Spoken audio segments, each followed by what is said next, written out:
नमस्कार मंडळी आणि वेलकम बॅक। फायनली उज्जैनमध्ये महाकालेश्वर मंदिरामध्ये आपलं छान दर्शन झालं होतं आणि हा आहे नवीन दिवसाचा नवीन व्लॉग आणि आपण चाललोय नवीन ठिकाणी।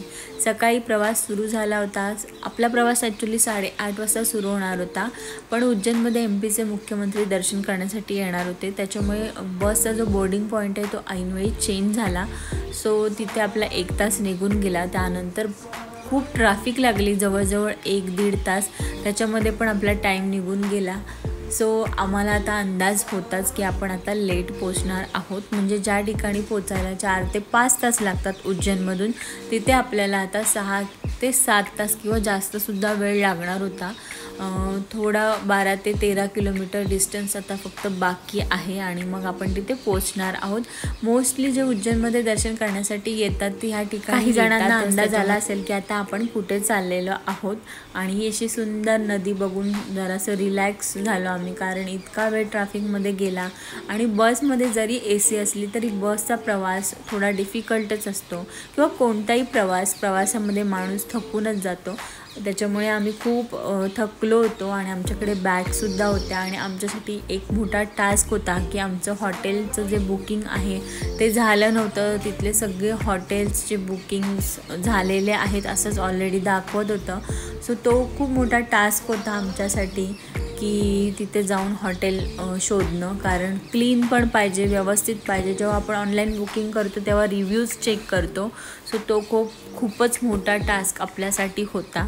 फायनली जवळपास आपण पोचलेलो होतो आणि तिथे गेल्यानंतर लगेच त्याच बॅग्स घेऊन, म्हणजे तसंच दर्शनाला पण जाऊ शकत नव्हतो, कारण आपण ज्या ठिकाणी चाललो आहे तिथे कमीत कमी 4 ते 5 तास लाईनमध्ये दर्शनाला लागतात, म्हणजे मॅक्झिमम 5 तास पकडा, मिनिमम 4 तास तर लागतातच। आता तुम्हाला आयडिया आली असेल की आपण कुठे आलेलो आहोत। इतकी सगळी गर्दी बघितल्यानंतर आम्ही आजूबाजूला विचारलं की इतकी गर्दी का आहे, तर तिथे 7 दिवसांचं शिवपुराण होतं, त्याच्यामुळे ऑलरेडी इतकी गर्दी होती, त्याच्यामुळेच हॉटेल सगळे पॅक होते, कुठेच आपली हॉटेल बुकिंग होत नव्हती।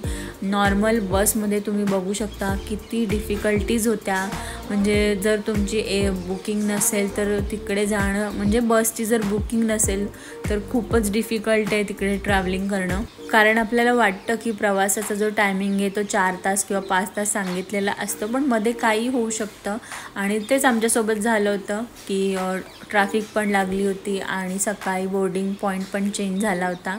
सो खूप टाईम त्याच्यामध्ये वेस्ट गेला होता, म्हणजे जवळजवळ अर्धा दिवस तर आपला प्रवासातच गेला होता।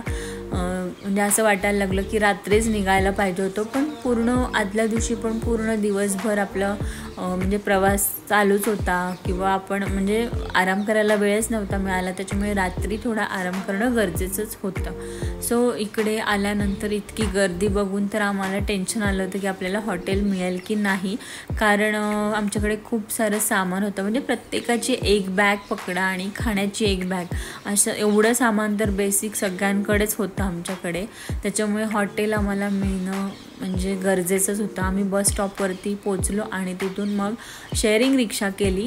त्या शेअरिंग रिक्षाने 20 रुपीज पर पर्सन चार्ज लावला होता।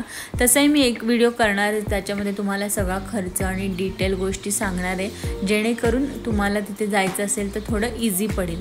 आता तुम्हाला थोडाफार अंदाज आला असेल की आपण कुठे आलेलो आहोत, म्हणजे ज्या ठिकाणी आपल्याला फक्त 4-5 तास पोचायला लागणार होते तिथे आपल्याला 7 ते 8 तास लागले होते पोचण्यासाठी।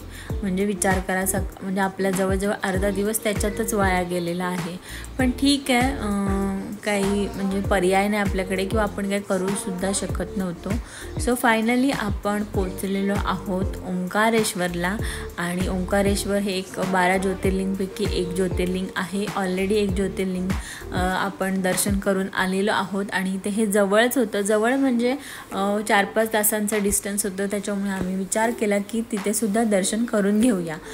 एकही हॉटेल मिळत नव्हतं, म्हणून आम्ही हे गजानन महाराजांचं जे मठ आहे म्हणजे तिथे रूम्स वगैरे असतात आणि क्लीन वगैरे असतात, आम्ही रिव्ह्यूज बघितलेल्या.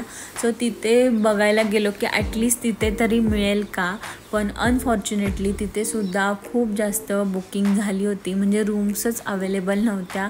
त्याच्यामुळे आता आम्हाला म्हणजे चालत जाऊन हॉटेल शोधणं हा एकच पर्याय होता. कारण सगळेच हॉटेल्स ऑनलाईन म्हणजे ते नसतात अवेलेबल, काही असं तिथे असतात. त्याच्यामुळे आम्हाला जो एक होप होता आणि त्या होपवरतीच आम्ही होतो.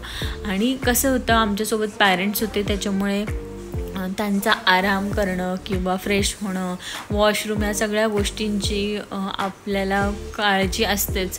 सो त्याच्यासाठी आम्ही एका ठिकाणी गेलो, तिथे विचारलं आणि फायनली आम्हाला एक छान असं हॉटेल मिळालं होतं. आणि मुळात ते एकदम व्यवस्थित क्लीन होतं. मी तुम्हाला हॉटेलसुद्धा दाखवते. आणि आत्ताच त्यांनी असं व्यवस्थित क्लीन करून दिलं होतं, त्याच्यामुळे छान असं मस्त फ्रेश वाटत होतं.